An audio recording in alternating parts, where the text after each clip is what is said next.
দর্শক রিমালের আরো তথ্য জানাবো। আমরা এবার চলে যাব কক্সবাজারে। সেখানে আছেন আমাদের সহকর্মী সৌরভ দেব।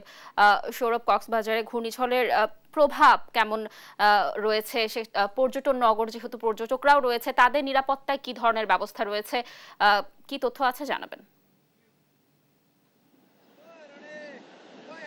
হ্যাঁ লাবণী, ঘূর্ণিঝড়ের প্রভাবে কক্সবাজারের দুপুরের নাগাদ যে জোয়ার ছিল, তখন জোয়ারের প্রভাবে নিম্নাঞ্চলগুলো প্লাবিত হয়েছিল। বিশেষ করে মহেশখালী থেকে আমাদের সহকর্মীরা আমাদেরকে জানিয়েছেন সেখানে যে মাতার বাড়ি এলাকা রয়েছে সেখানকার নিম্নাঞ্চলগুলো প্লাবিত হয়েছিল, এবং সেই সাথে কক্সবাজার শহর এর সমিতিপাড়া এবং কুতুবদিয়া দ্বীপের বেশ কিছু এলাকা সেখানে যেগুলো নিম্নাঞ্চল ছিল সেগুলো জোয়ারের পানিতে প্লাবিত হয়েছিল। এবং এখন যদি আমি একটু দেখাই, সাগরের এখন ভাটা চলছে এবং পানিও নেমে গেছে।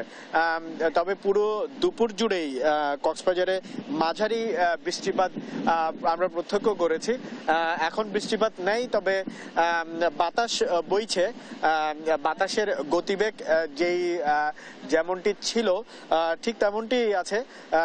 তবে আশ্রয় কেন্দ্রগুলোতে এখন পর্যন্ত আসলে উল্লেখযোগ্য সংখ্যক যে স্থানীয় মানুষজন তাদের যাওয়ার খবর আমাদেরকে প্রশাসন জানাতে পারেনি। আমরা কক্সবাজার শহর সহ বিভিন্ন জায়গার যে আশ্রয় কেন্দ্রগুলো রয়েছে সেগুলোতে আমরা বেশ কয়েকটিতে আমরা গিয়েছি, কিন্তু সেখানে এখন পর্যন্ত আমরা তেমন সাধারণ মানুষ আসতে দেখিনি। তবে কুতুবদিয়া ও মহেশখালী দ্বীপে সেখানে যে স্থানীয়রা উল্লেখযোগ্য পরিমাণ সেখানে তারা আশ্রয় কেন্দ্রে গিয়েছে, বিশেষ করে উপকূলবর্তী যে নিম্নাঞ্চলগুলো রয়েছে সেখানকার মানুষজন।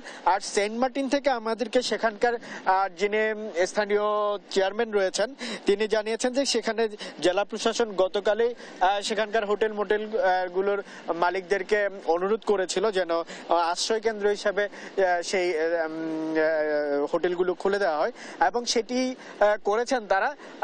এবং প্রতিবেশের অবস্থা বুঝে সেখানে মানুষ নিয়ে যাওয়ার ক্ষেত্রে স্বেচ্ছাসেবকদেরকে প্রস্তুত রাখা হয়েছে বলে আমাদেরকে সেখানকার যিনি স্থানীয় ইউনিয়ন পরিষদ চেয়ারম্যান রয়েছেন তিনি জানিয়েছেন। এবং এছাড়াও রোহিঙ্গা ক্যাম্পে প্রায় ৩,০০০ স্বেচ্ছাসেবক কাজ করছেন। আসলে বিশেষ করে উখিয়া টেকনাফের যে রোহিঙ্গা ক্যাম্পগুলো রয়েছে সেখানকার যেহেতু পাহাড় অধ্যুষিত এলাকা এবং সেখানে রোহিঙ্গারা খুব ঝুঁকিপূর্ণ অবস্থায় রয়েছে এবং কাঁচা ঘর এর মধ্যেই তারা রয়েছে, এবং খুব অতি বেগে যদি বাতাস বয়ে যায় তাহলে সেখানে বেশ ক্ষতিগ্রস্ত হওয়ার সম্ভাবনা রয়েছে। এবং শরণার্থী কমিশনের কার্যালয় থেকে আমাদেরকে জানানো হয়েছে তারা সেখানে যে বিভিন্ন বেসরকারি উন্নয়ন সংস্থাগুলো কাজ করে তাদের সমন্বয়ে ইতিমধ্যেই তারা কাজ শুরু করেছে, এবং সেখানকার যারা ঝুঁকিপূর্ণ জায়গায় রয়েছে তাদেরকেও নিয়ে আসার জন্য কাজ করছেন তারা। তো এখন পর্যন্ত আসলে কক্সবাজারের সার্বিক পরিস্থিতি এই। লাবণী, আমরা পরের বুলেটিনে হয়তো সামগ্রিক পরিস্থিতি আরো বিস্তারিত জানাতে পারবো।